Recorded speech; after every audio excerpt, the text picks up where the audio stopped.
We're proud to bring you a bit of history from Sandy, Oregon with Visions of the Past. Hi, I'm Nancy D.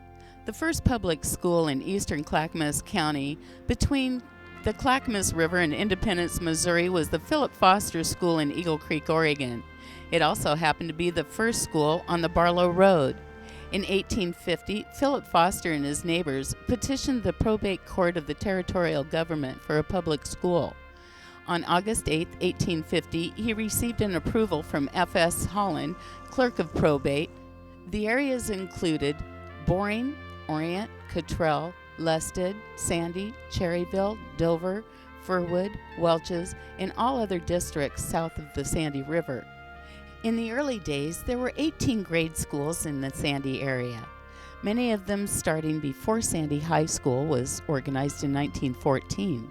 The reason for so many schools was the roads were in very poor condition, and children had to walk to school, so schools had to be closer together. The old Revenue Log School was used until about 1886, when the first Sandy School was built on Cedar Creek at the foot of Meinig Hill. It was located there because the area's population was still down in the Cedar Creek and Sandy River Valley. The majority of school children living within the village of Sandy had to walk down the hill to school and climb the hill on the way back home.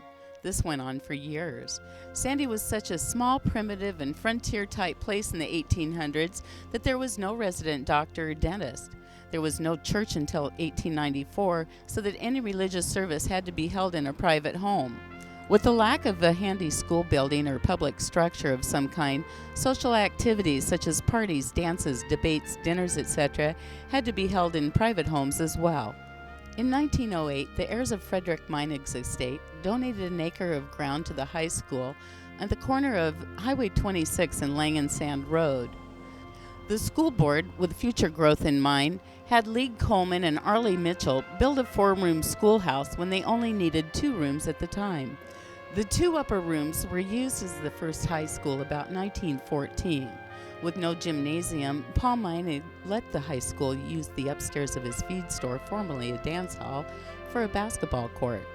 This continued for a couple of years until about 1923, when Sandy High had its first building on property donated by Ed and Augusta Bruins on Bluff Road.